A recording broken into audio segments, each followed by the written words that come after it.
9 to 11.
Welcome to the Church-Mbaus-100811, everybody. We're here live. It's Saturday night, and we got a good guest lined up. Tonight's guest is Glenn Kreisberg, alternative history theory pioneers, editor of Lost Knowledge of the Ancients, a Graham Hancock reader. We'll get to our guest shortly. Just wanted to say a couple of things. Next Saturday and Sunday, we're doing 2 shows at 2 p.m. Eastern, pre-recorded, because JoJo's going out of town with Miss Montado for her birthday. Happy birthday to Linda. Happy birthday to Linda. I'll put something weird on your wall, don't worry.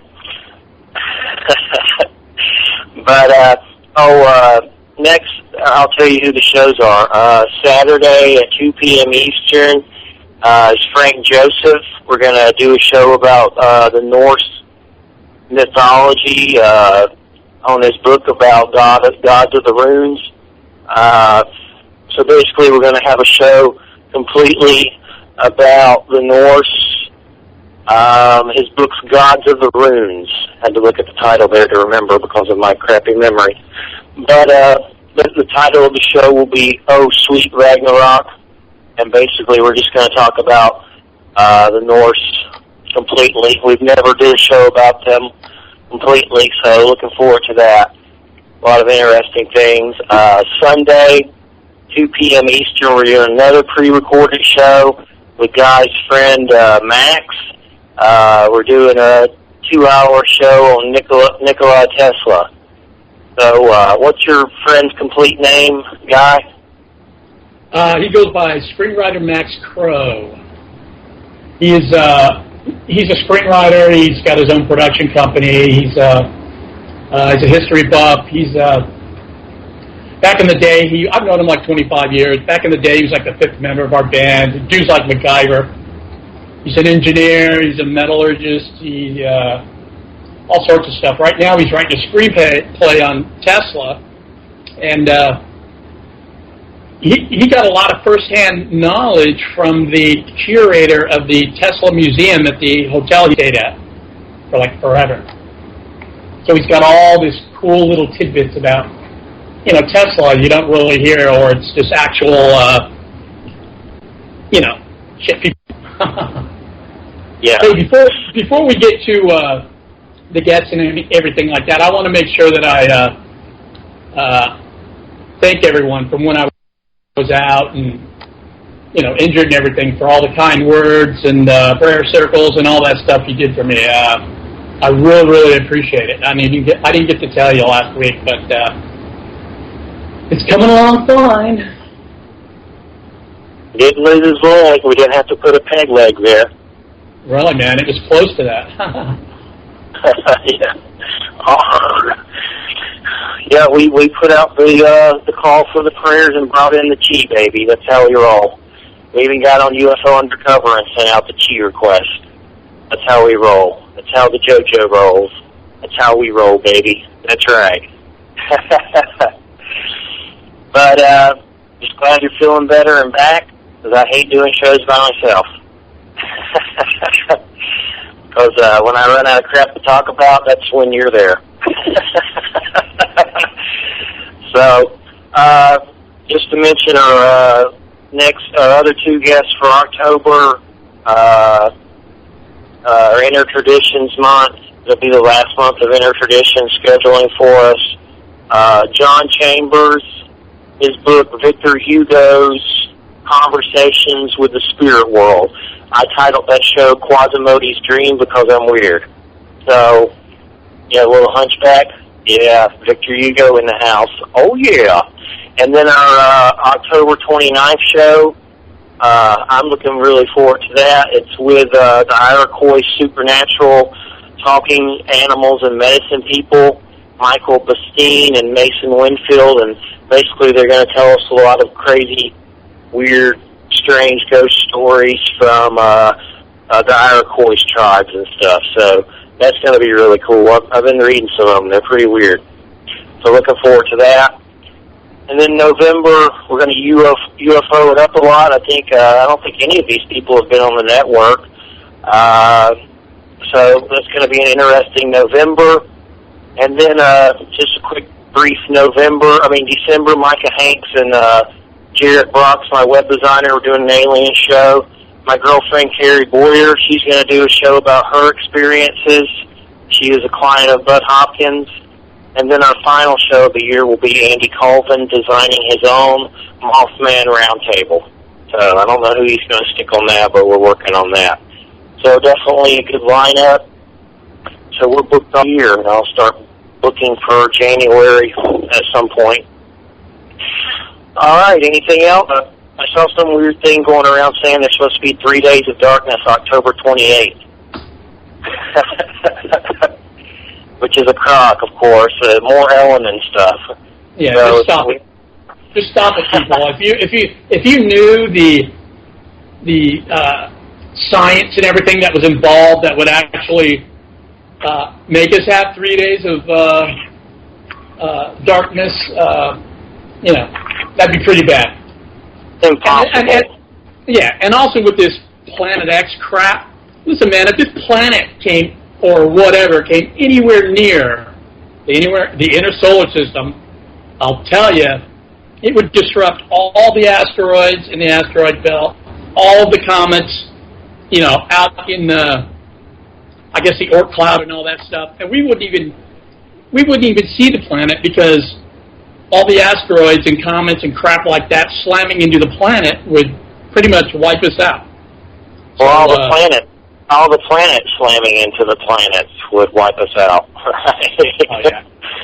We're only here because, those other planets keep them in check or whatever. So, I haven't heard anything about Element anymore. Last I heard it busted up and no one's saying anything about it. Even Hoagland's not even saying much about it. He's kind of hush-hush about it.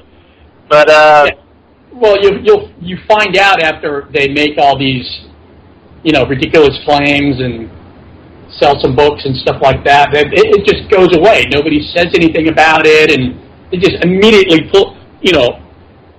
move on to the next piece of crap on their list. That's I don't know what that is anymore. I can't keep up with it. But let's not get on that tangent because we've done complete whole shows on that tangent. So let's get to our guest and see what's going down. How's it going, Glenn? Are you there? I am. Good evening, everyone. All right, Glenn. Been reading your book. It's very, very interesting. I like it a lot. If you could, first off, Glenn, let our audience know some background about you so they'll know who you are pretty much. Well, I guess as a teen, I was lucky enough as a young adult to work at a bookstore, an antiquarian, rare bookstore, specialized in culture, ancient culture and mythology, theater legends. You had mentioned your guest later this month. It's an interesting topic. So I read a lot of books as a kid, and it struck a chord. I could tell that there was a lot more that we didn't know about history and prehistory than we did know. and that theories were in flux and changing, and while we were being taught something that was static in the textbooks, history is much more dynamic than that, and our grasp of it is dynamic and changing all the time. So as I got older, and currently I work as a radio frequency engineer, I had an interest in the electromagnetic spectrums, reading some of Graham Hancock's books.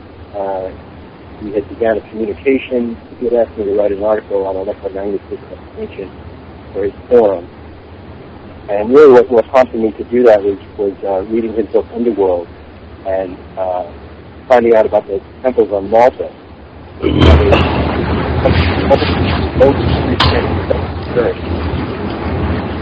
And their configuration made a big puzzle.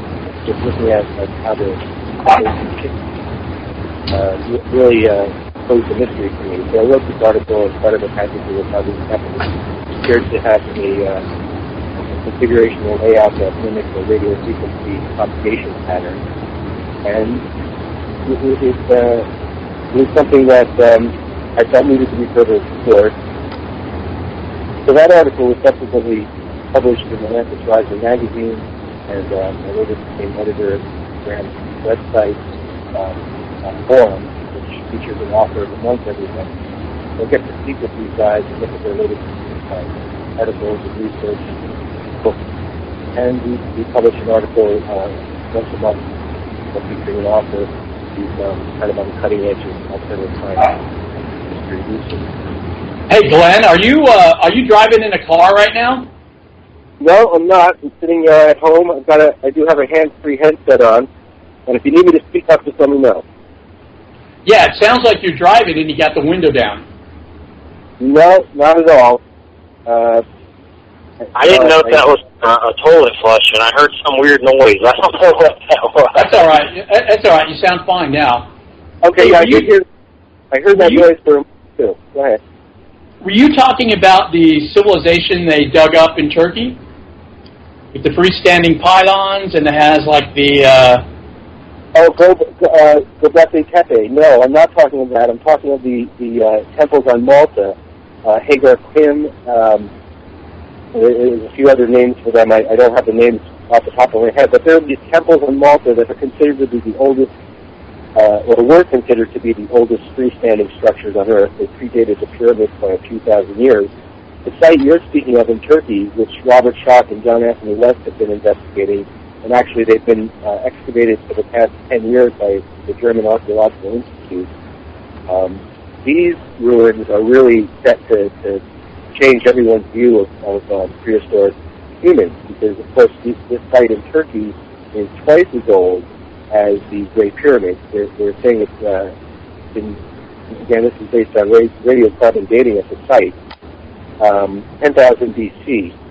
And then, very, very interestingly, the entire site was purposely buried about 8,000 BC.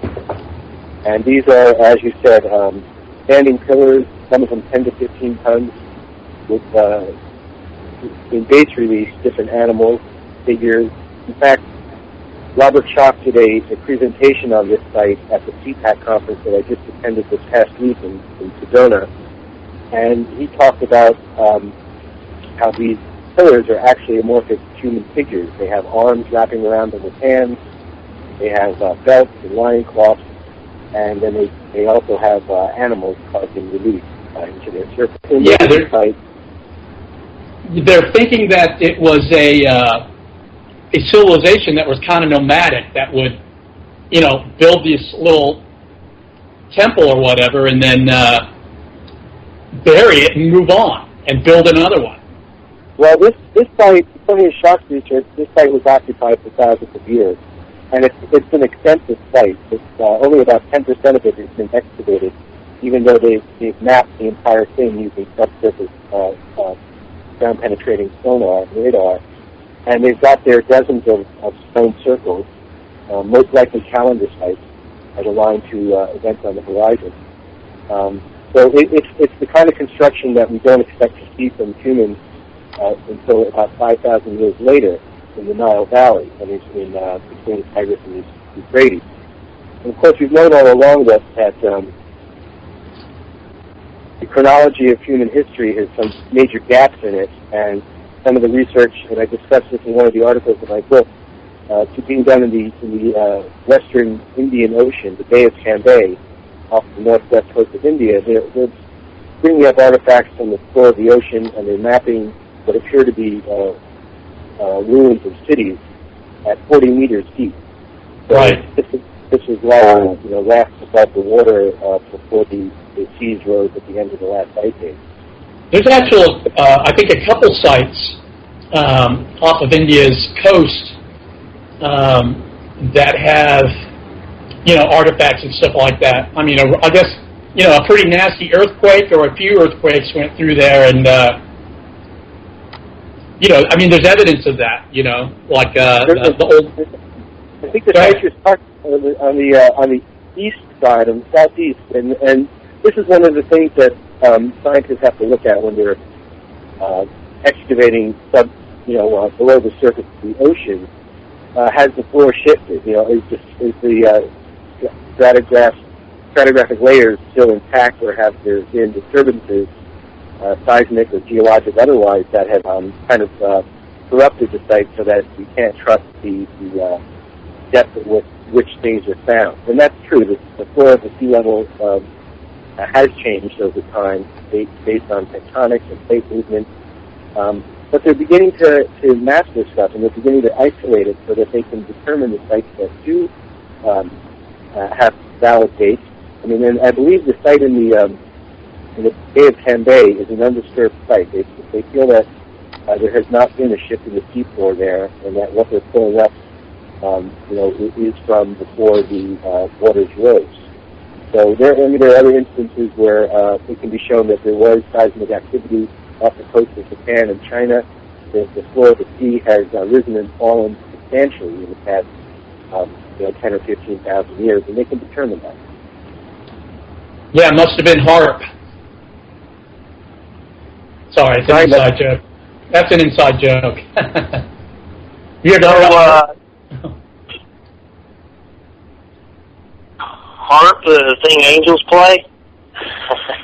No, the weather modification thing. Yeah, that everybody's saying did the all the earthquakes we had over the last couple of years, and all the tornadoes. What you're talking about, HARP, the high atmospheric. I don't know what the acronym stands for, but they're pulsing the atmosphere, the ionosphere, I believe, with high voltage, crazy high voltage. Right. There's all kinds of theories about what that's doing to the ionosphere and the atmosphere and the magnetic sphere. I've heard these concerns before, and it makes me wonder, what the heck are they doing? So, Glenn, you pretty much Graham Hancock commissioned the essays for the book, and you're the editor, and you also contributed. Did this happen through your connection of working with him as I think you did the book author of the month or something like that at his site? That more came out of my writing than the writing coming out of me being the author of the month editor. He just got his hands full with some writing projects and asked if he was doing the editing of the articles, and he gets submitted articles pretty regularly by a lot of different researchers and writers that are looking to draw attention to their theories and their books writing. So, we met a few times at the CPAC conference out on the West Coast over the past few years, and had corresponded extensively with email. And this was just something he had asked if I would like to take on, and I think it's been a pleasure doing it, because I get to meet these authors and talk to them and find out about their latest theories and research. So it's fascinating. So if you could, Glenn, could you define what an alternative history theory pioneer is for our audience?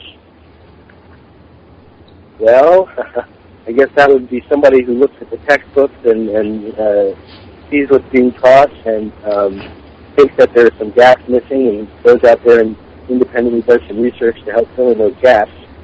and does it in a way that what they do stands up to some scrutiny. Doesn't ignore the scientific method. Is based in objective research. And I think those are the kind of theory and the kind of research that gets attention because it's hard to refute. And there's a group of alternative history researchers out there: Hancock, West, Robert Schock, Robert Ball. There's some new guys out there: Scott Crichton, Gary Osborne. These guys have theories. Ed Nightingale.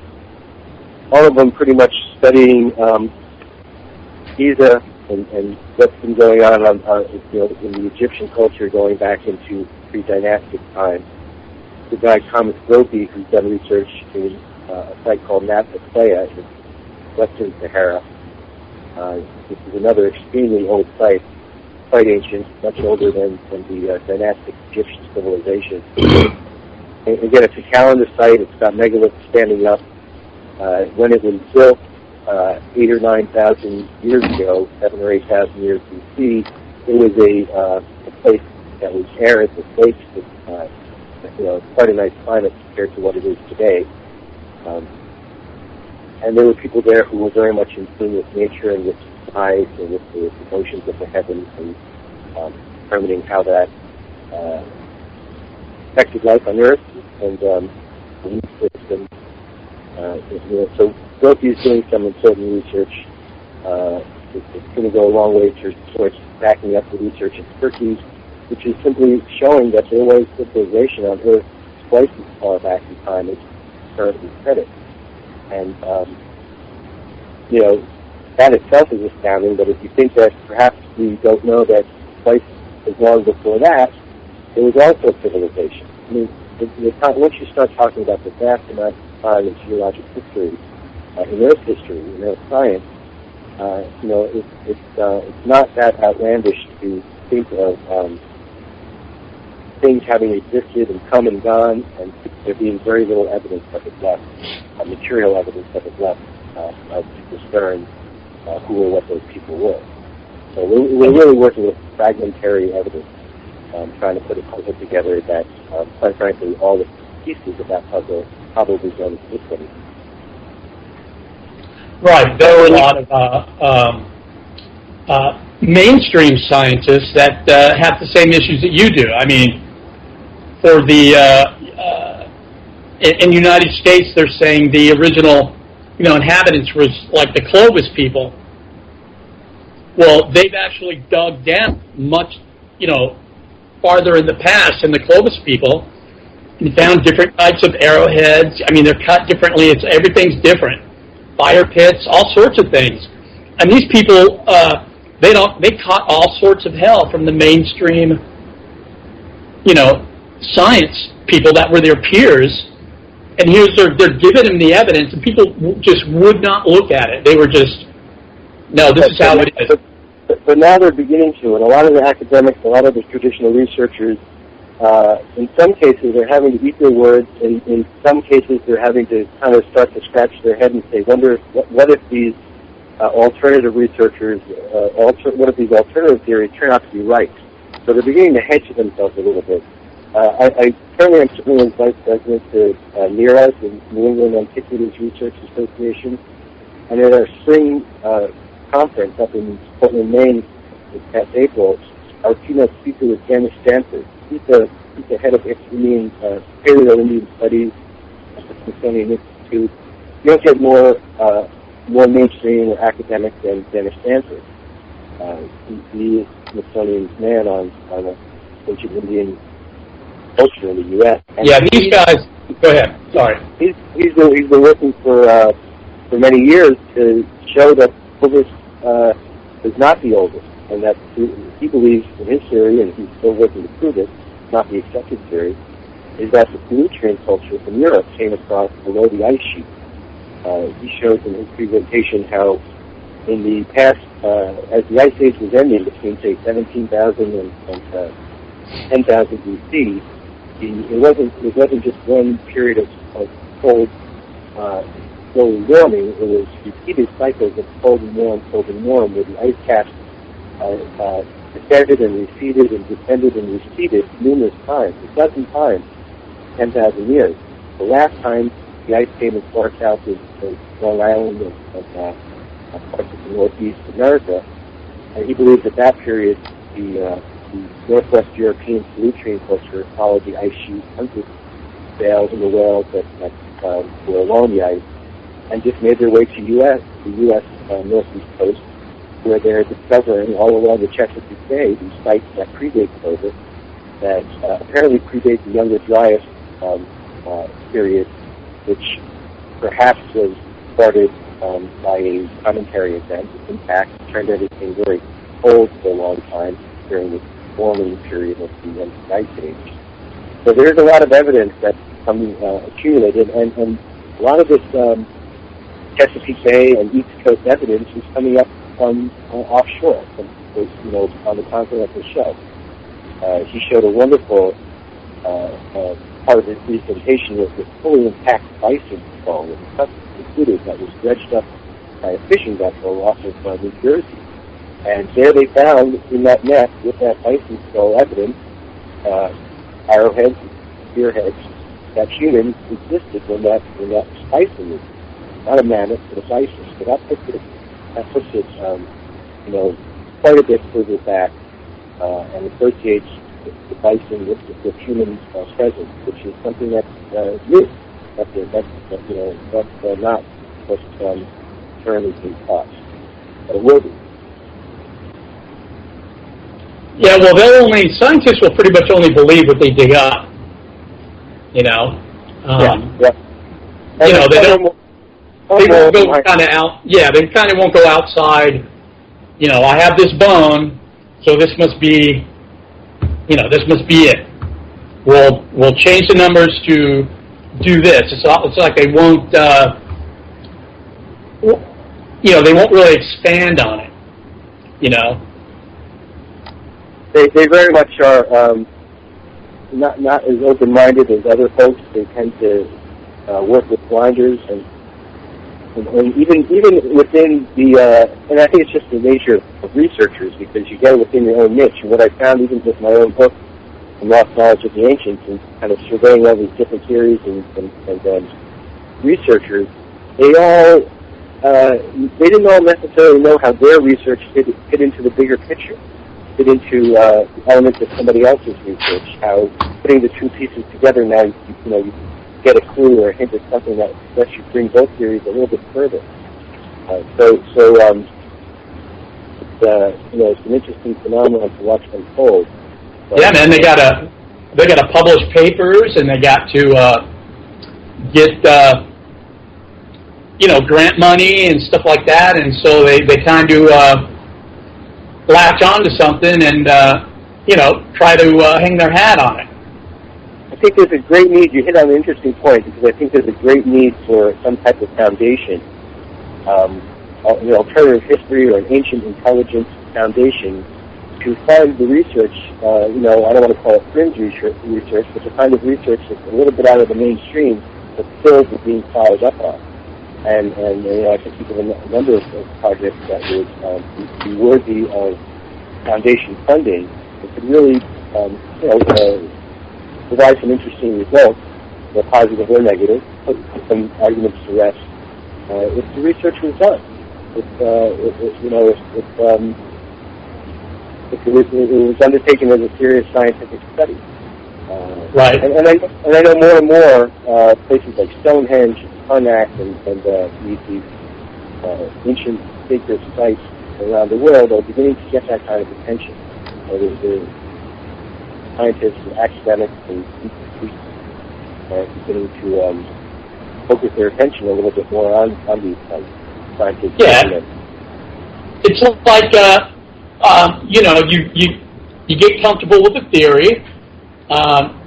It's almost like a religion, You get comfortable. You're at peace with it and stuff like that, and you stop looking. And then when someone else comes with some new thing, and they even have proof, the old guard is kind of like, that's preposterous, there's no way, you know. And you kind of have to pull them, kicking and screaming, out of their comfort zone to start looking at the new data, you know, and to open up a little bit and, you know, start exploring, be a scientist, be an archaeologist, go out there and, you know, dig. You know, you always got to keep looking. And that's what I like about you guys. You know, you're always doing that. You know, it's important that you're doing that. Well, you got to ask questions. You know, you're never going to get answers if you don't ask questions. I always say science is like a game of darts. Everything there is to know is the whole surface of the dartboard, and every theory we propose is just us throwing a dart at that board. You know, there's a lot more space that's uncovered than has a dart, particularly. So you know, way more we don't know than we do know. So we still got to keep asking the questions and, you know, finding out if our answers are right. If they're not, throw them out. Have to come up with a new way to look for the answer. Yeah, man. I mean, look at like when the glaciers came. You know, when they come down into North America and stuff like that. Those things are 3-4 miles high. You know, they crushed and destroyed, you know, everything. They ground it to dust. You know, so it's kind of hard to find stuff that goes past that, or stuff that was predates, you know, the glaciers, because literally the whole landscape and all the land, and it certainly doesn't look like it didn't look like how it looks now. You know, the maps would have. That's one of the issues with researching in the Northeast. It's a different environment. You know, in the Northeast United States, the native indigenous population is not credited with doing what every other culture in North and South America is credited with doing. And that's building in stone and aligning their stone construction to events on the horizon. If you look at the Adena, the Midwestern culture, if you look at the Southwest, the Hopi, the Anasazi, if you look at the Central American or Mexican cultures, the South American cultures, they all are credited with having built in stone and having have their constructions aligned with the astronomical. In the Northeast, that's not the native population is not credited with that. There are no sites of that that are recognized and identified. Now, NERA and a lot of researchers are identifying sites that they believe are just such sites, but they have not. You know, they've fallen through the cracks of archaeology and anthropology, and they're all uniformly dismissed by the academics as colonial structures. And you know, that does a tremendous disservice to the native population that was here going back 10,000 years, and that's still here. And it's beginning to change. We're beginning to see a few sites where sites that have been threatened by development, and the native tribal preservation officers have come forward and said, wait a minute, this is a sacred ceremonial native site. And even though it's stonework, it's cairns, it's walls, standing stones that are not recognized as being artifacts and worthy of being considered cultural resources, now the natives themselves are beginning to talk about these sites because they're becoming threats. And that's a big change. And it's forcing the Department of Agriculture and the Forest Service to start their first policy for identifying and documenting native lithic sacred sites. You know, just living in Philadelphia, Glenn, and this area, like this tri-state area in New York, you know, people don't care about that stuff. They don't really care about history. If you go down to like where the Liberty Bell and everything is, I lived here for probably 8 years before I even knew how to get there. On 95, there's like one sign that says, you know, take this road to go to see the Liberty Bell. It was never, they had a lot of the old structures and they converted a lot of stuff, but Philadelphia doesn't like, you know, raise the flag of, you know, this is where the Constitution was. It's like they don't even care. Well, if you're saying that people don't pay enough attention to history, I agree with you. And I think it's, you know, it has tragic results in many different ways. You know, we suffer culturally as a people, because not knowing our past, how do we know who we are today? But in very practical senses, the Liberty Bell is a monument, and people, like you're saying, they don't pay much attention to it. You know, they might know what it is, but they probably don't think about it much unless it's brought up. And I think there's an interesting example from Northeast Japan. A news article came across my desk after the tsunami and earthquake, saying how the Northeast Japan ignored their ancestors' warning. I thought, that's interesting. What was that about? And I read the article, and it turns out that up and down the coast of Northeast Japan, the whole area that was devastated, there were ancient stone monuments, these megalithic monuments, built up and down the coastline that said, basically were warning for inscriptions on them said, for a life of peace and tranquility, don't build your dwellings beyond this point, keep this warning. Of course, nobody heeded it for centuries. The last of these stones were set up 600 years ago. It was part of a network up and down the coast, a warning network, telling people where to build, where not to build, that, eventually if you go past this point, devastation will happen. And of course we know that that's what happened. So the warnings are out there. There are lessons, important lessons to be learned from history if we pay attention, if we look closely, and learn how to read the signs, read these megaliths, read these sacred sites, what their meaning is. Because it's important, and it shouldn't be ignored. Well, they think they're a bunch of, just primitive whatever. It's like the curses put on the pharaoh's tombs and stuff like that. I mean, when someone from the modern age reads that stuff, they're just, they were scared of a cloud or something. You know what I mean? And they just discount it. That's what I find so fascinating about myths and legends, and how we're so quick to just dismiss them as myths and legends, and how we're not willing to look at them as perhaps messages or insightful observations by people who didn't have technical or scientific language, but couched the information and the observation in allegory and symbolism, and that's what we're handed down today. And it is really a question of cultural inheritance. How is this knowledge preserved and purposefully passed down? And at some point the Japanese they found it important to put these stone markers up and to pay attention to them, but at some point they also forgot about what they were. And I'm sure people walk by them every day right up until that earthquake and tsunami hit and never noticed them. But they're probably noticing them now. And they're probably considering whether or not it would be wise to go beyond them. Given that there were people who did pay attention. I saw some interviews on TV from Japanese homeowners who said, "Oh, I knew what that was, and that's why I bought my house on this side of the line and didn't buy over there, and I survived." So there were some who paid attention.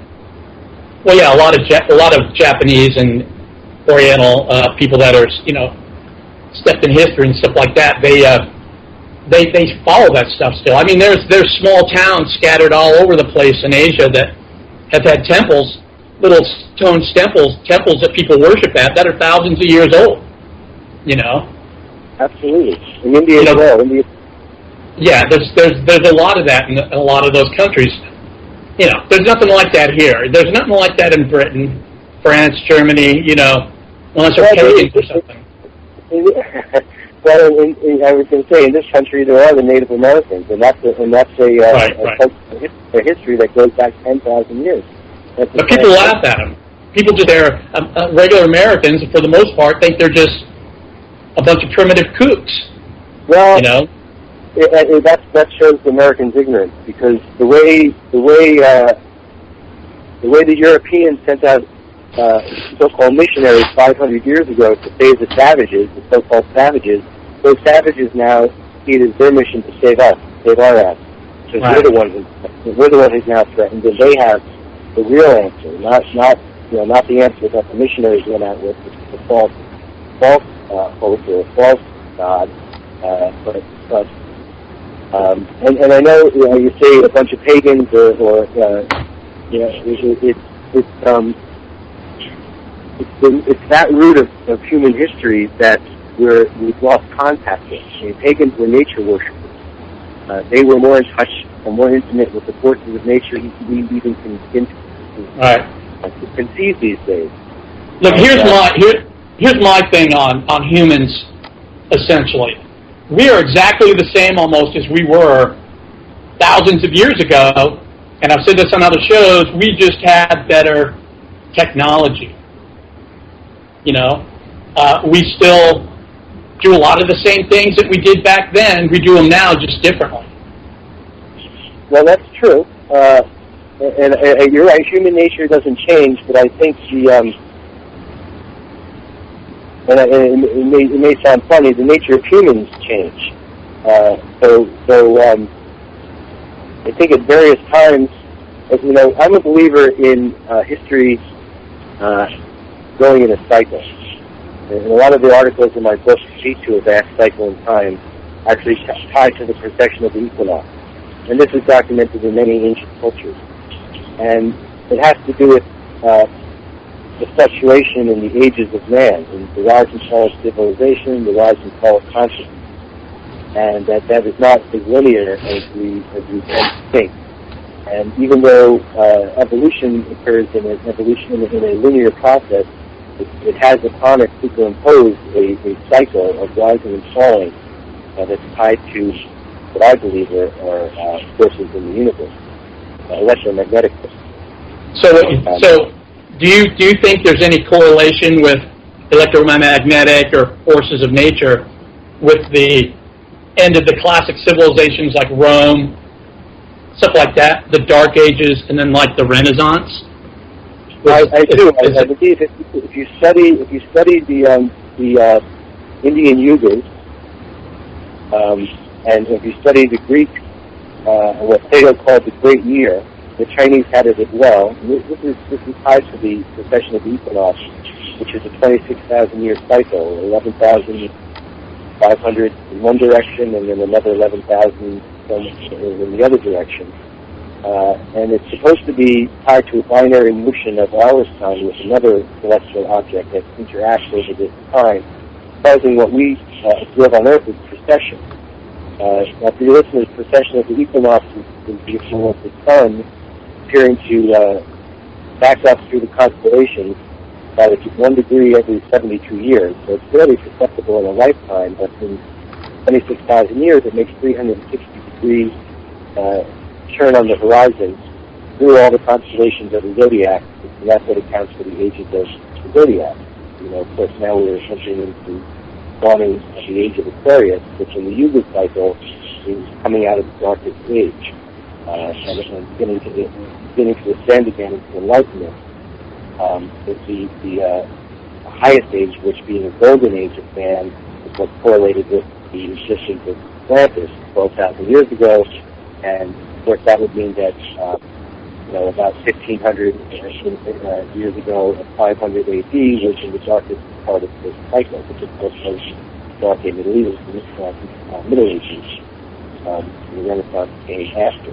If you look at the ancient cultures of Egypt and Greece and Rome, they all seem to descend. They seem to be greater earlier on than as they move forward.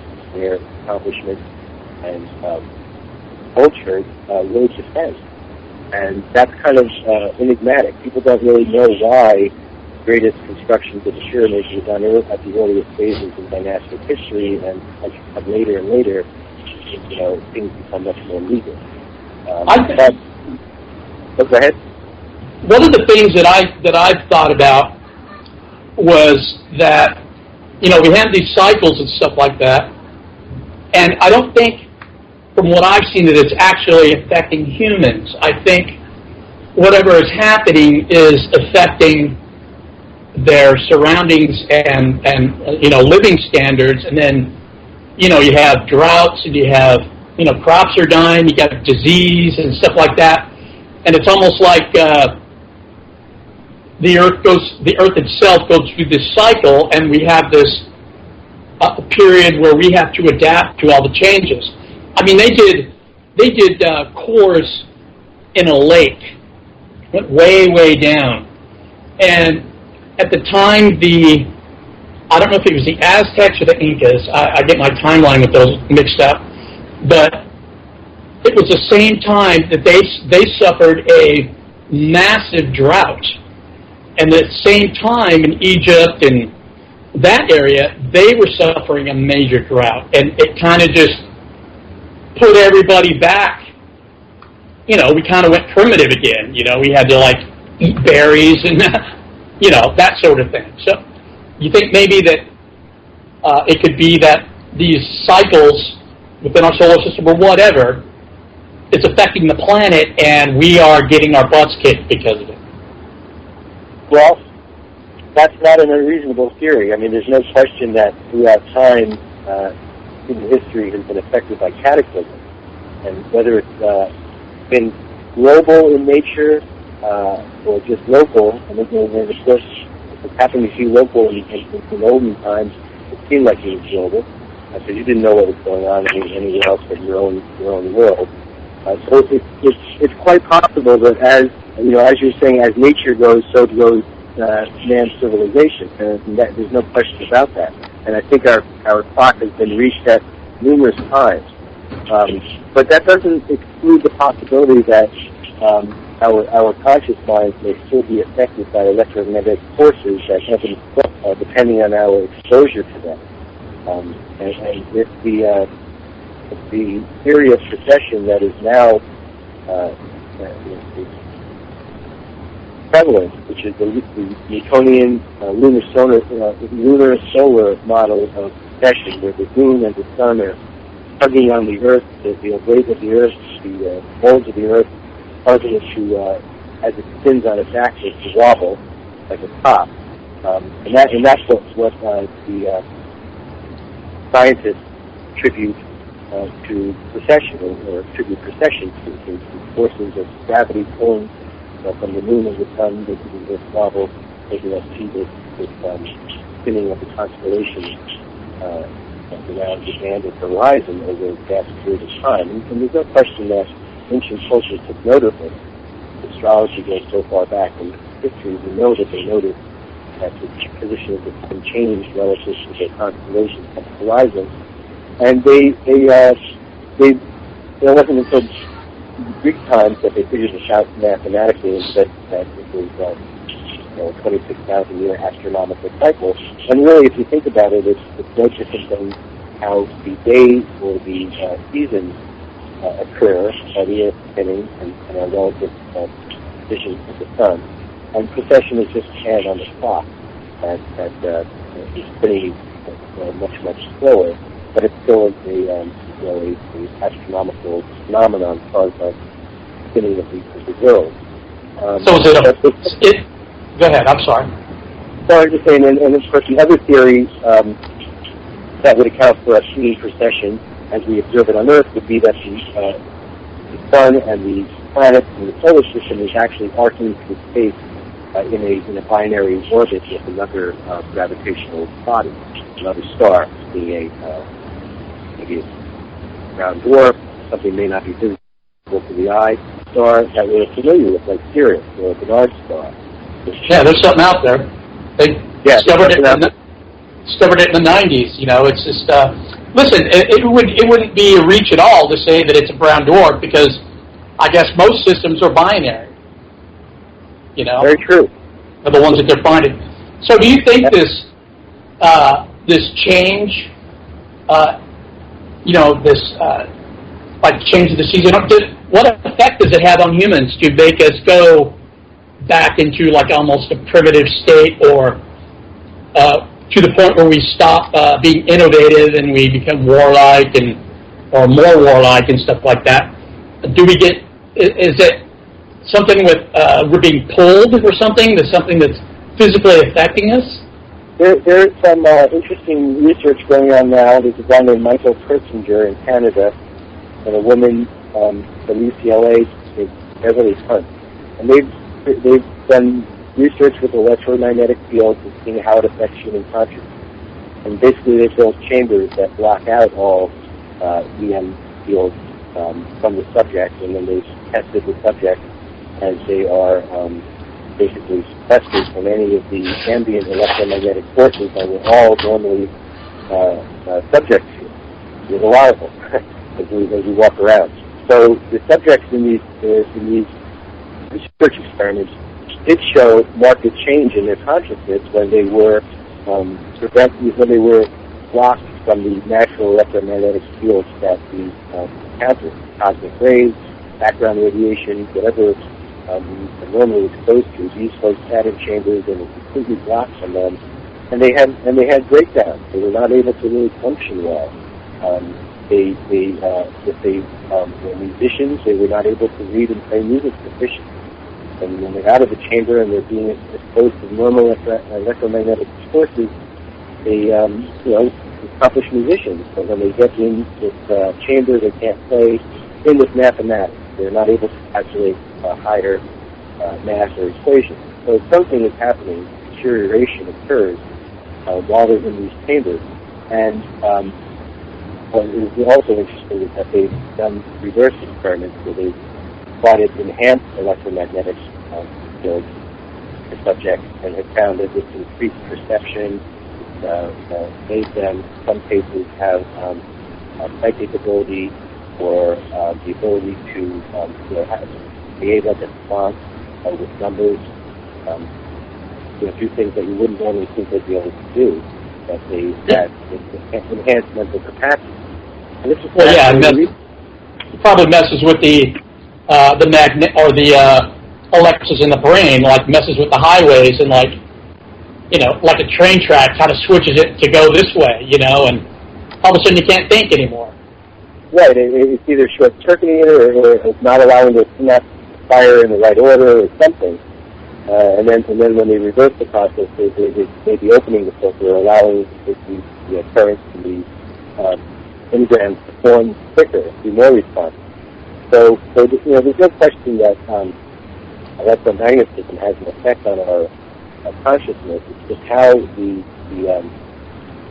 forces of the universe, and you won't get a lot of scientists that say, the Earth's magnetic sphere is really blocking out all of the radiation that comes from outside of the Earth. Even the pulses from the sun, the solar storm, and the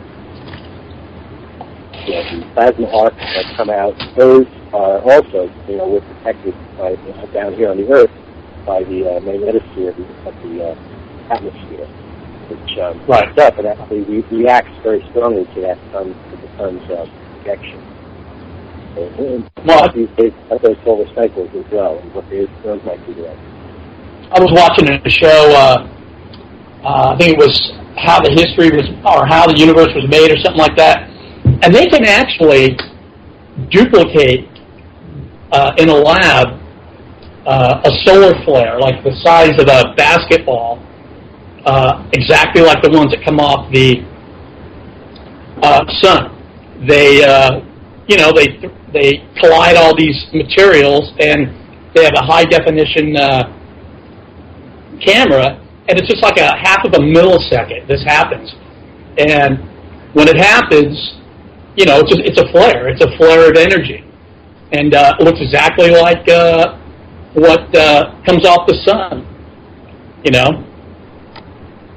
Well, you've been hearing them more and more. You've been hearing stories about them recreating in the lab these phenomenons, black holes and the first moments of life, and solar, like you say, solar flares and activities. And I'm very fascinated with what's going on with the Large Hadron Collider in CERN, Switzerland, and their search for what they call the God particle, which physicists say if they confirm its existence, it will, of course, reshape our current theories of physics, and quantum physics, and string theory, and come to a whole new understanding of what's capable. I think once they shrink it down a little bit and give it some more power, I think You look at that thing, and again, you scratch your head, and you go, "What the heck are they doing?" It's just such a massive project, and so technical and intricate. And I'm an engineer, and I look at it and I go, "What the heck are they doing?" And I'm sure when Stonehenge was being set up, or when Karnak was being set up, and the pyramids, there were people then who were looking at those structures and wondering, what's the purpose of that? What are they doing that for? It's got to be something very important. Just like we know whatever they're doing in turn with the glider there, it's obviously very important. It's probably billions of dollars that they're looking at it for years, and they're looking for. If you read about what they're looking for, they're really looking for the smallest constituents of matter. It's the same people. Yeah, it's the same people saying, "Why are we going to space? Why are we spending money on that? Why are we spending billions of dollars on this?" They don't get what the whole thing is. It's actually finding us. And most of these people are religious and stuff like that. I mean, they've already got their little system, in a box. It's all nice and tidy. But there's lots of people that aren't. And this CERN actually discovers, different elements and stuff like that made everything. You know what I mean? They're reproducing this stuff. And it's really exciting stuff, man. I mean, I get really upset at people when they just stop thinking and lost their sense of wonder. You know what I mean? Hey, Guy, are you in the chat room? Yeah, we got to go to break. Okay. I'm not there, so I wanted to make sure you were at least. Yeah, it was babbling. All right, we're going to go on a 10-minute break here, Glenn. So, and we'll reconvene, and we'll see everyone in a few minutes. Sounds good.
Welcome back to the Church-Mbaus. We're here with Glenn Feasberg, Alternative History Theory Pioneers.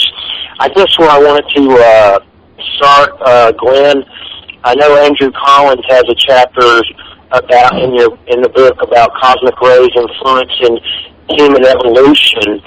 Currently, right now, I know there's been a lot of solar flares and cosmic activity. And I'm kind of curious what your thoughts are about our present time and how that fits into the cycle of human existence. It seems like we're going through some kind of transformative time with everything that's going on right now. All the protests. Occupy Wall Street's grown to like a mass level that's completely just bigger than I ever thought it would be right now. And finally, the news media is talking about it on a level that's sort of fair. At first, they weren't. They were like turning their head. Obama, in his presidential speech he did earlier this week, he even mentioned them and kind of sympathized with them and went into it. So everyone's paying attention to it a bit more now. But I'm curious exactly, from these civilizations, their point of view and, the calendar and time. What time are we living in right now? Is it a time of change? What do these ancient civilizations say about right now for us? Well, if you go by the Indian Yugas, we're coming out of a very dark, low period in human history, but beginning to ascend into a more hopeful age. But we are in a transitory period, which is very volatile.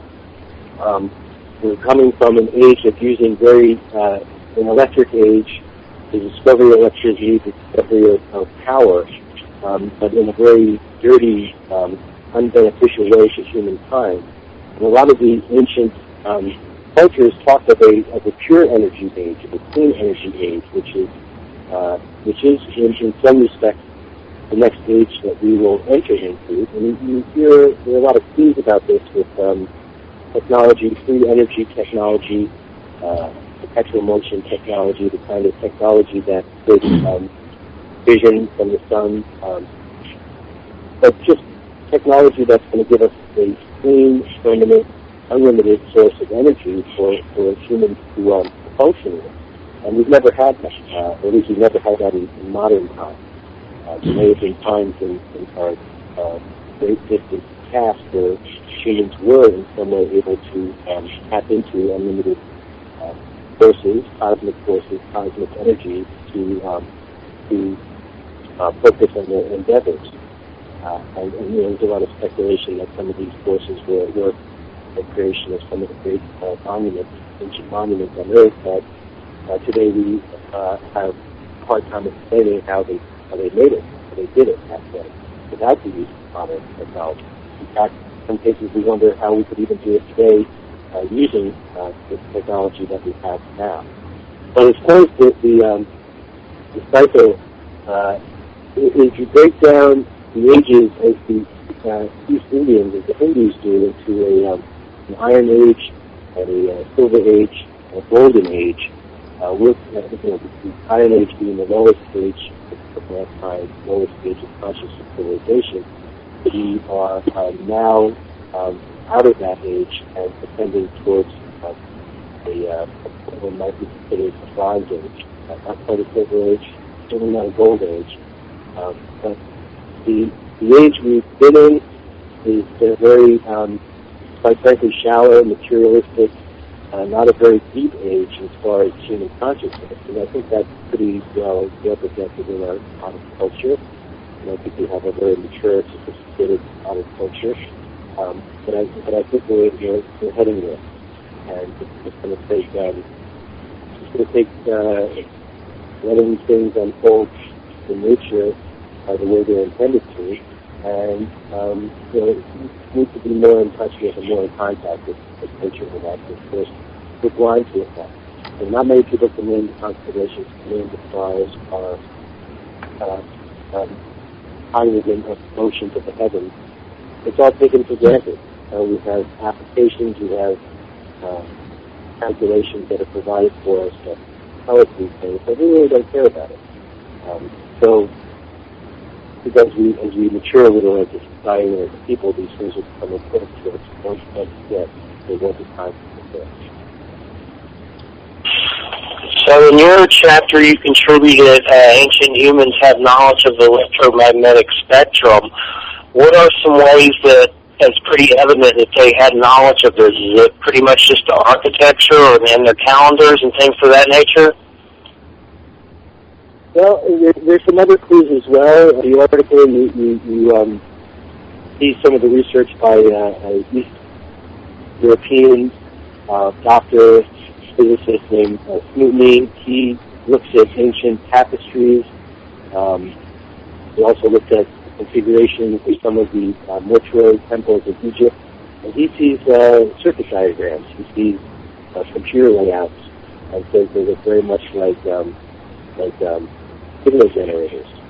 If you were to create a board, a circuit board for a signal generator, he says it correlates very closely to the layout of some temple designs on the ground in Egypt. Yeah, it's a whole grid that covers the planet, I think, isn't it? Ley lines, stuff like that? Well, that's another theory, and that's quite a fascinating theory. That theory goes that those building and using some of the ancient structures purposely were trying to manifest some good energy. And we're looking to construct things in such a way that they tap into this natural grid system that covers the surface of the Earth. And, this is a reasonable question. It's about ley lines. We know that there are these natural Earth meridians that can be mapped.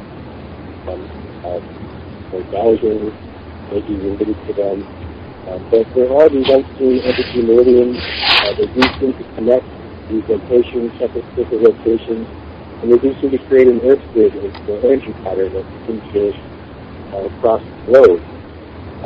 Now, whether it can be focused or directed by certain types of constructions and a particular configuration, both of specific energy conducting materials, the shape has something to do with it. You see these hinges and all of those stone hinges, wood hinges, circular constructions. Maybe they help direct the flow of the energy, or the energy field across the surface of the Earth. And this accounts for some of the architecture, the designs of the ancient type. It also may account for some of these concepts like feng shui from the East.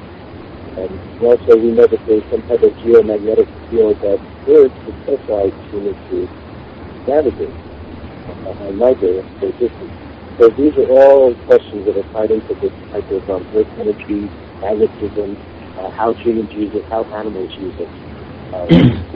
It's just endlessly fascinating. It's very close. Yeah, they'll have, people will, there's cases of flocks of birds just flying in circles until they die because, the magnetic whatever that they use to navigate, is affected somehow from something, and, it just wigs them out. They can't follow it. Well, it's a problem that I've heard manifested in other ways, and this is the question of this, electromagnetic pollution. There's too much of it. Are we getting so much of it artificially made that it's leaving out the natural background that we need to be in touch with? Technology I always see as a double-edged sword. It always is subject to the laws of unintended consequences. I think we come up with something, a new product, a new technique or technology, and it seems like such a wonderful thing, but we don't always think it through. Alvin Toffler, in his book Future Shock years ago, really talked about how society gets affected by technology, and his conclusion was that we're just not prepared for it. We're not ready. The changes are coming too fast to have to do that. But I'm not sure I agree 100%. This is not pretty quickly to think. We have had some manifestations in our life. Yeah, there's the whole communication system that, I think it was a communication system that the Navy set up. And, they just sent it across the ocean, and all of a sudden the whales could talk to each other. It was messing them up and killing them, and they were beaching themselves. And, it messed up the whole species of how they do things, And that's pure interference. I mean, it's literally technically interference, but it's also us interfering with another creature's environment and functioning. If that was something happening to us, boy, would we take action. And I know what you're talking about. I read about that with the very low frequencies that some of the ancients communicating, and unintended consequences. Nobody realized that it was affecting the whales and how they communicate. And I do want to say that I read somewhere that the Navy was actually, once this was discovered, they were actually mitigating it by tuning to different frequencies, other than the frequencies that the whales use. And this is one of the qualities of the electromagnetic spectrum is it's infinite. You can always slice it and dice it into smaller and thinner bands. And we learn to utilize those bands today using digital wireless technology. But those bands were there. That electromagnetic spectrum was there. It's part of nature. It existed before we had the technology that we made to utilize the spectrum, benefit from it. But I'm not so sure, and I talk about this in my article, that humans didn't benefit from the electromagnetic spectrum in some way in the past. Perhaps telepathically, perhaps through physical means with certain types of construction. I've read some fascinating articles about levitation and about using sound waves for changing the properties of solid matter. And some of the research of the Canadian, I want to say John Church-Mbaus, who has used electromagnetic forces to change the phase of solid matter and melt metal into wood, and so experiments along those lines. So I think there's an unlimited. One of the things I say about the electromagnetic spectrum is to think of it as a medium.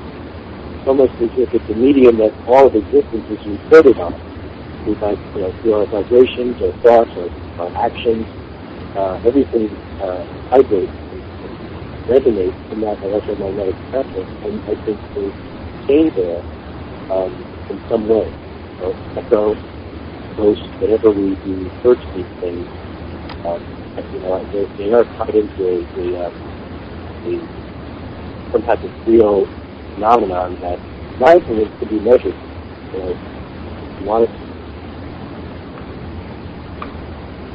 So, Glenn, these ancient civilizations, for instance, different ones that will be on opposite sides of the globe are making buildings that are very similar. What is the key here? Are they rich for us in the future? What I see is there. I'm trying to jump into the extraterrestrial topic because I know you have some things like ancient Martian civilizations. You have old Hoagie in the book, Richard Hoagland, about the secret space program. And I just want to say, I do believe Richard Hoagland in his younger years and up a little bit was definitely, he hit some home runs with a lot of information. I don't think it's all, hoaxland like everybody says. But I will say, and I believe Guy agrees with this, that with Common Element, I think he kind of jumped the shark a little bit. But I'm trying to figure out, the way I look at it, it seems like these ancient civilizations are all connected to a source, which is life, or extraterrestrial, possibly in nature, and then they make these buildings to kind of commune with it. And I guess, is that the message to us that all these ancient civilizations are connected to creators who've come from elsewhere? Is that the central message in all of their hieroglyphics and stories and things like that? Let me add something real quick to that. Sure. And wouldn't ETs or whatever also be affected by electromagnetism? The common, one of the main four common elements in the universe. Wouldn't they have the same kind of trials and tribulations or whatever that we have with that? Well, I mean, it's hard to say because who knows what we're talking about as far as extraterrestrials. But if they're anything like us, then they would be subjected to electromagnetic forces just like we would, and they would have technology that could harness the forces of nature, of the electromagnetic spectrum the way we have created them. So they could be far more advanced. It's really hard to say because it is speculative. But there is very much it's not speculative. What was just referred to is that there is a common theme in most ancient cultural mythology that information was passed on or passed down from visitors either from stars or the sky or from some far-off realm. And this is just almost a universal common theme among ancient cultures. Whether it's from the Mayans talking about the great white wolf, God who comes from over the seas, or whether it's the Sumerians speaking of the Lukai coming from heaven. There is always an element of gods having passed on knowledge to the mortals, or been the creator of mortal civilization, a mortal man. Now, whether those gods were extraterrestrials, whether they were representations of visitors from other spiritual realms,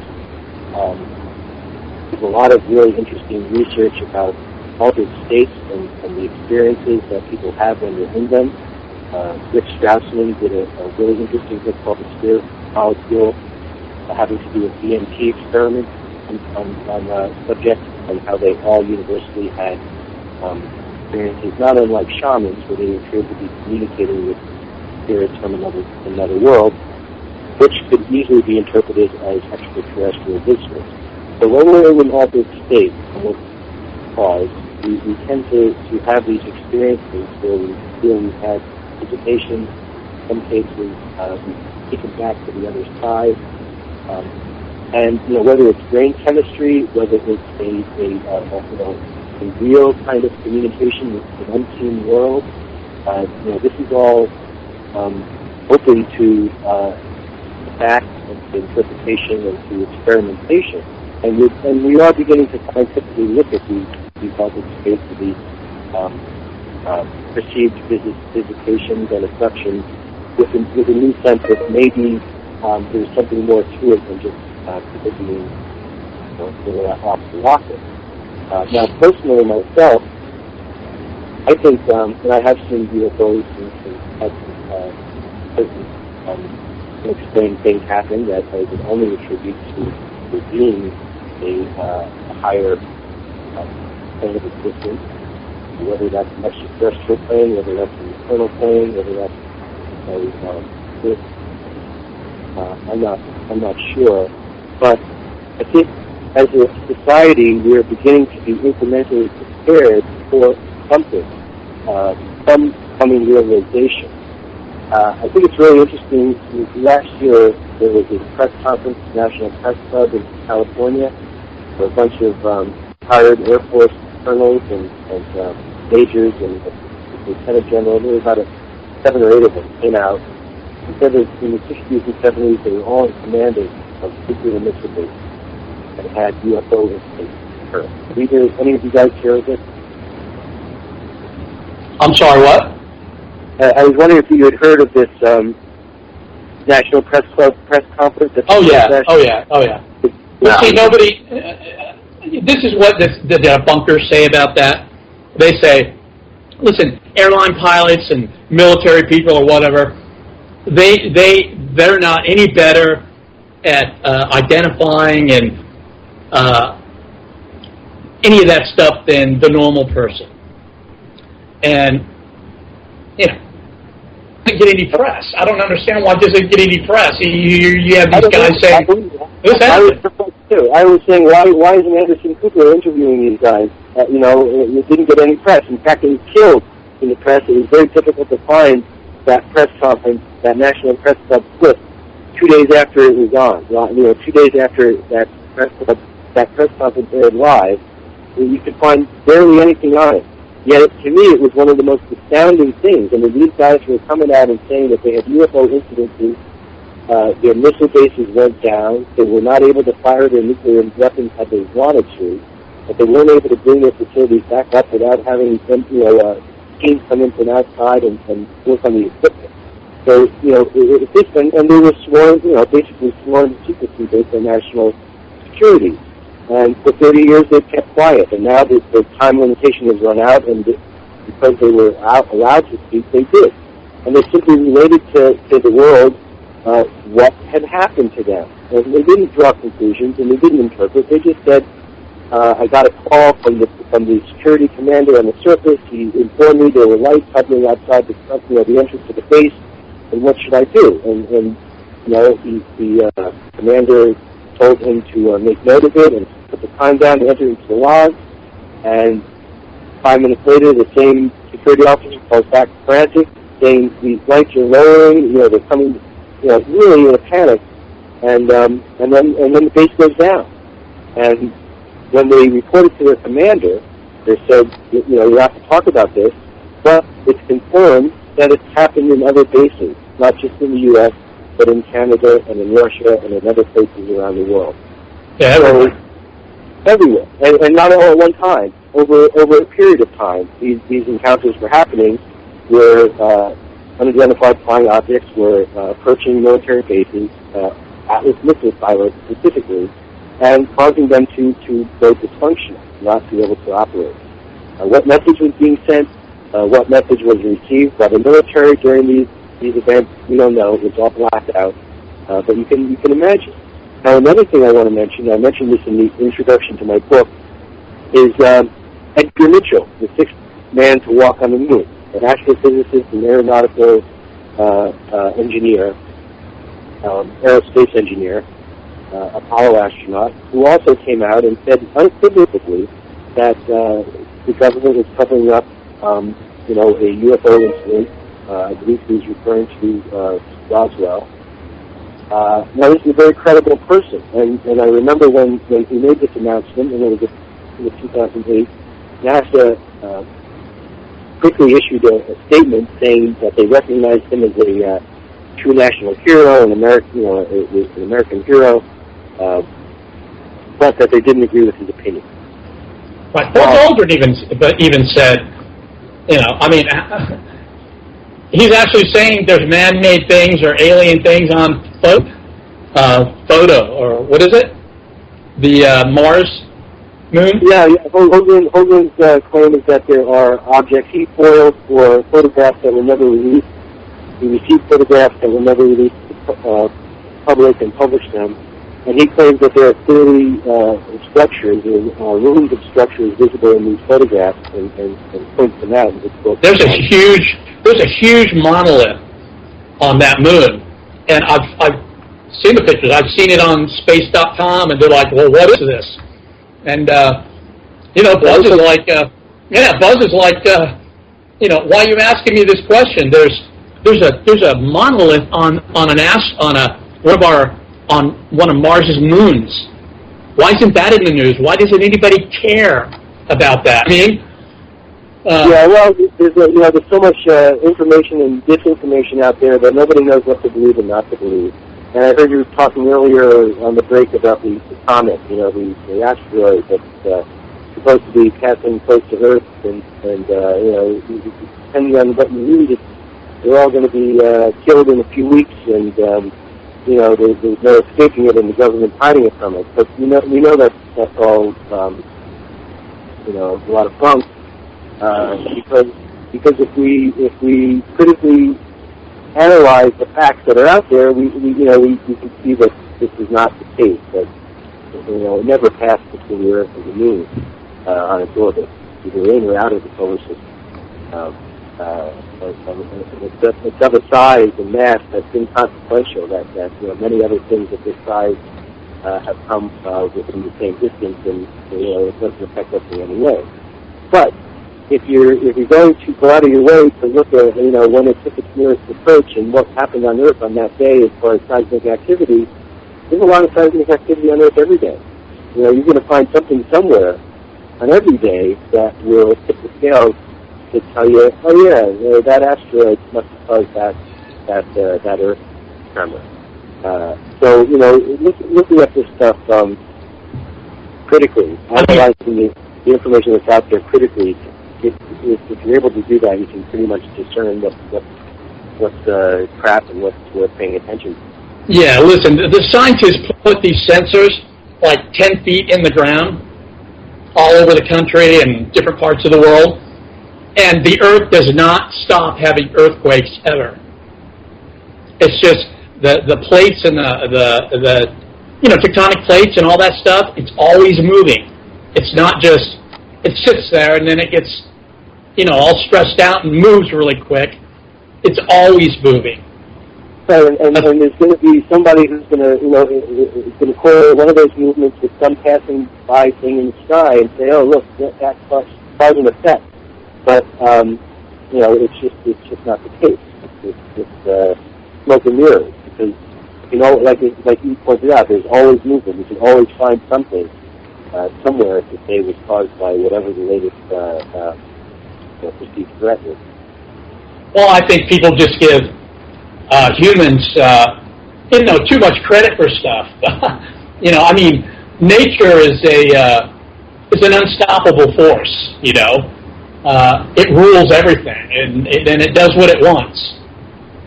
So I think that's where a lot of that comes from, where they think men are all powerful and we can do everything.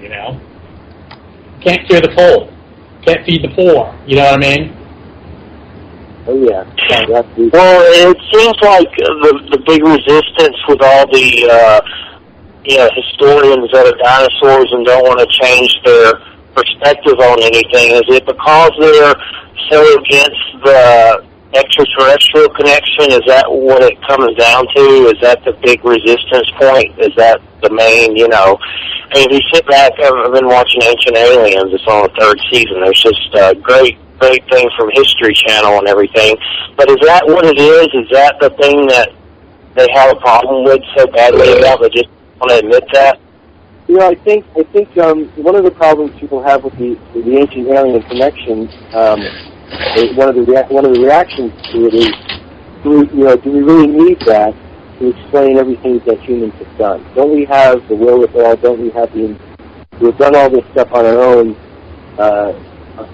By our own means, without having to have some outside, help, outside force, providing us with the knowledge, providing us with, the insight to have a higher existence. I think we're capable of it on our own, with our own nature. That doesn't say that there haven't been other civilizations out there in the galaxy, and that they haven't at some point made their way to us, and what the ramifications and the nature of those ramifications are very, very unclear. But I don't think they're necessary to explain everything that's happened on Earth. The humans alone are enough of an equation to account for it all. So my personal feeling. Right. And then they a lot of times they'll just jump to like a conclusion or something like that. You know what I mean?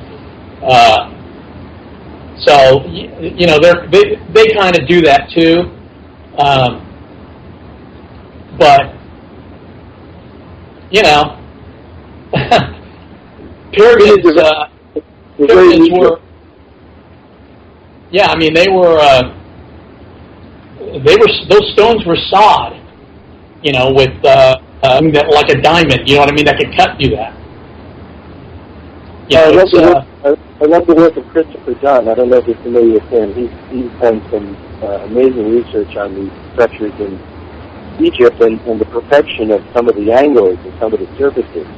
And he's shown how again we couldn't attain that kind of precision today unless we use space-age lasers and micrometers to measure that type of exact flatness.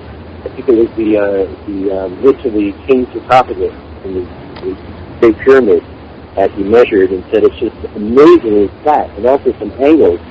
And again, supposedly, as you said, they did this with, it was the Stone Age. They didn't have metal. They just banging one stone against another stone. They had copper tools.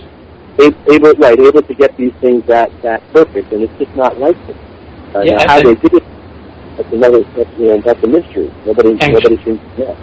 Yeah, and using copper as a tool, I mean, you hit the stone 3 or 4 times, and whatever you were using is toast. It's got to be, redone. It's like hitting it with saltwater taffy or something. You know what I mean? They were using granite. They were a lot of those stones were granite, and that's a very hard stone. And you're not going to shape it as precisely as they did using what, if you look in a Museum of Egyptology, and you're going to see the tools that were used in that period. Those tools were not used to create the pyramids, to create the monuments of the Caesar Valley. They just you wouldn't be able to do it today with those tools, and humans didn't do it then. There's something else used that's missing piece of the puzzle. Yeah, I think the whole Egyptian antiquities and all that stuff, I think they're a lot like the Vatican, where it's almost like how the police will do a fake story, to get criminals and stuff like that. There's a real story that's in the archives and in stuff that's hidden away somewhere, and then there's the facade that they get out to everywhere.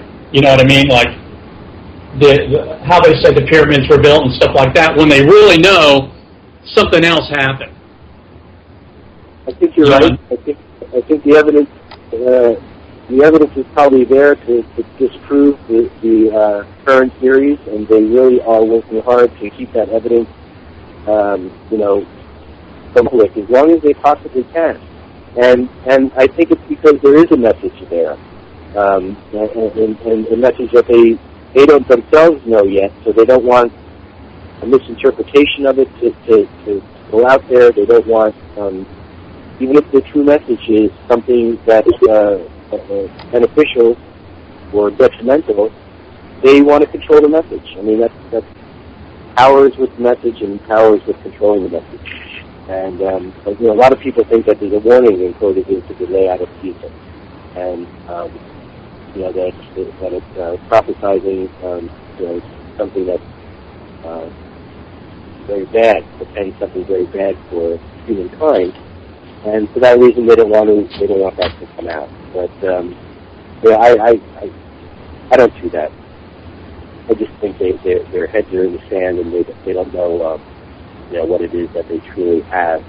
Yeah, they don't want to say we have these awesome monuments in Egypt, but Egyptians need to build them. We don't know what they are. They're more happy to give you a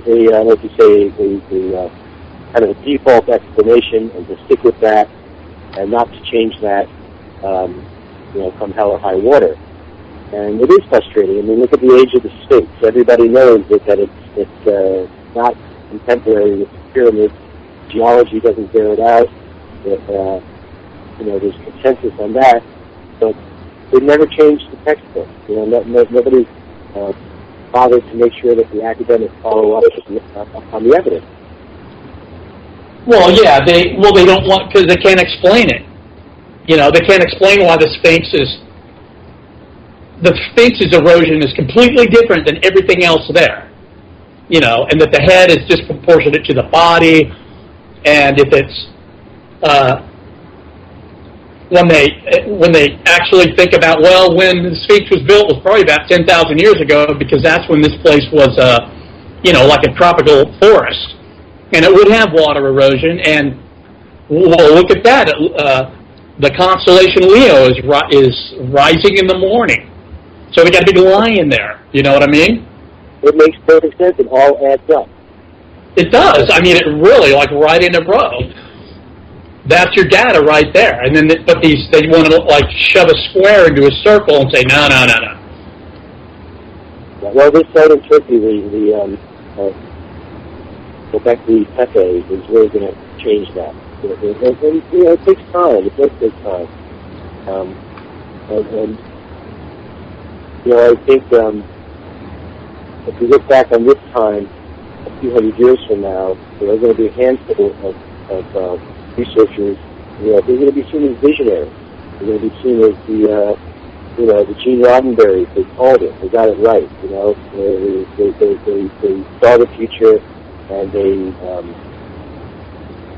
saw it before everybody else did. I do think within the next few hundred years, we're going to have a lot of questions settled about whether there was another culture, a high civilization. Right. We're going to have the answers of whether there were or are currently civilizations from extraterrestrials. And there may be a little bit less mystery to their lives, but you solve one mystery and then another one.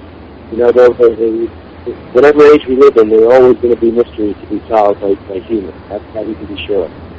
Right. And that's what's keeping us alive. You know what I mean? That wonderment to keep moving. I think when they figure out dark energy and dark matter, about how it really works and stuff like that, I think that's going to do a lot. They know things are there because other things are happening. It's like cause and effect.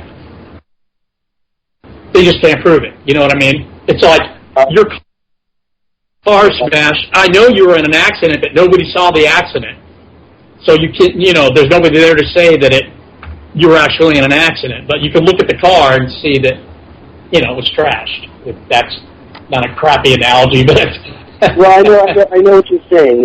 It's reality plays tricks on us, and there's a guy named Claude Swanson. Are you familiar with Dr. Swanson? Yep. He's a physicist at MIT, and he looks at dark matter, the connection between dark matter and space, and actually the occurrence of the changing of the ages and the consciousness of man. And he claims that recent discoveries in Russia by some astrophysicists there, confirmed by others, have revealed a type of energy which is produced by stars but also present throughout space. So its properties are closely related to the energy that we know as chi, and also known as subtle energy. So there really is a connection in the real world and in physics with this type of power within ourselves that can lead to a fulfillment, a fuller existence, an existence that's more much with the universe, more contemplative and self-introspective and less material than what we're all caught up in right now.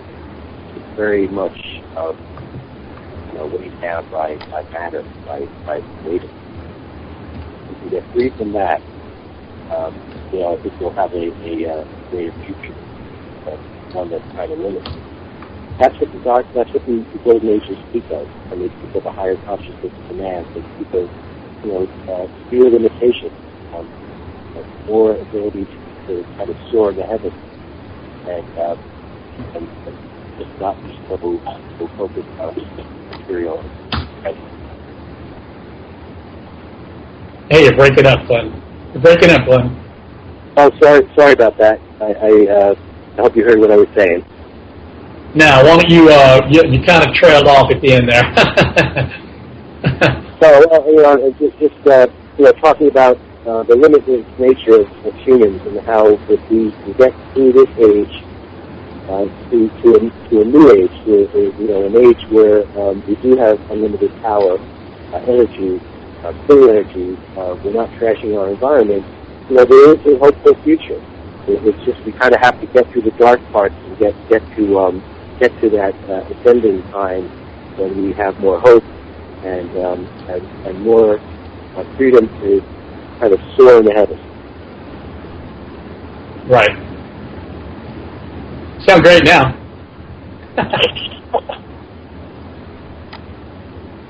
All right, Jeff, you got... You guys are breaking up a little as well.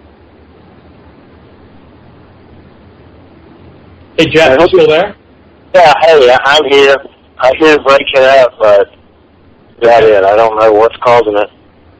Did you have some more questions for Glenn? Yeah, Glenn, what are your thoughts on the chapter by Robert M. Schoch? Did I say that right? Probably not. On parapsychology and paranormal phenomenon. And he asked the question, has conventional science missed something profound? What do you think about that essay, that chapter? I think he built a pretty good case for paranormal phenomenon being measurable and being repeatable. I think he talks about and I also agree with this, that there needs to be a new standard for judging certain types of phenomena that don't hold up to the current scientific method, but are still undeniable.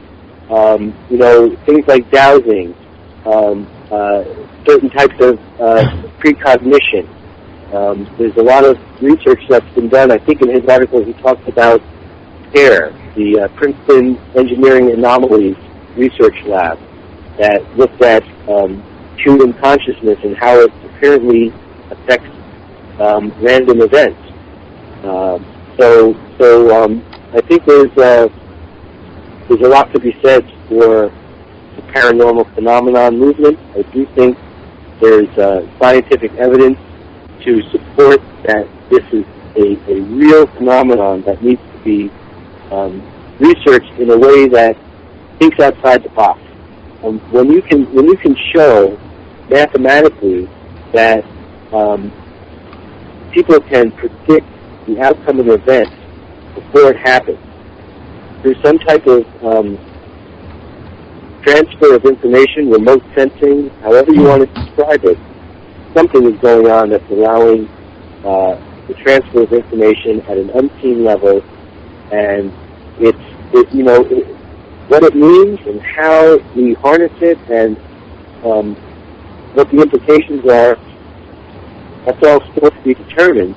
But we know now, and shocked that the proof is now there, to understand that we are experiencing these phenomena. They are documentable, whether it's, like I said, psychokinesis or precognition, or being able to determine the outcome of an event at a great distance without being there. This is all phenomenon that within our realm to understand for the first time, but we need to look at it in a new way. Have you ever heard of Greg Schwartz? Greg Schwartz? No, I don't believe so. He is was a University of Arizona professor that did a triple-blind study of people who claim to talk to the dead. He essentially proved, people like John Edward and there's some other people, essentially, they hit like 85% on everything. And he proved scientifically that our energy moves on after we die and keeps our sane personality and all that stuff, and the world just frickin' yawned.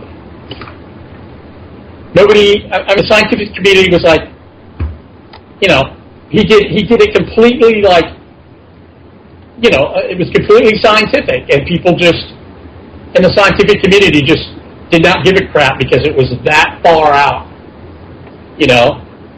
So when I think you get into stuff like that.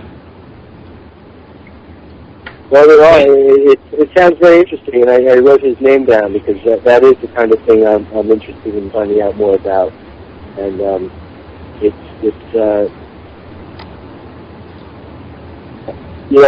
I believe in that. I had an experience where I felt a person passing in a dream I had, and it was very disturbing. I woke up and I realized that I had just dreamed about somebody having been killed, and then in the morning when I watched the news, I saw the event in the news of what I saw in my dreams. That changed my life. It's like, the moment this person, their physical presence on Earth ended, their spirit, their energy, to me, it's almost like it shot out into space. In every direction, and passed through where I was living and sleeping, and somehow affected my brainwaves. So that Did you know this person? I didn't know this person, but I knew the place where they were killed, and it was an accident. They fell off a cliff, and I saw it clearly in a 10-second dream that I had right after I went to bed. Nobody dreams right after you go to sleep. I went to bed at midnight at 1 o'clock in the morning. I had a dream and woke up. and whoa, that was weird, seeing that person fall. What was that? And went back to bed and got up the next morning and put the news on. This is when I was living in Boston, and you'd watch the news every morning because you wanted to see what the traffic was. And the lead story was about some teenager who fell off a cliff in the Quincy stories. And I immediately recognized the entire event from my dreams. And it was one of those watershed moments. It just convinced me life does go on. His spirit didn't end. It's just merged or traveled someplace else when his body died. And I almost wanted to reach out to his family. This was in 1998.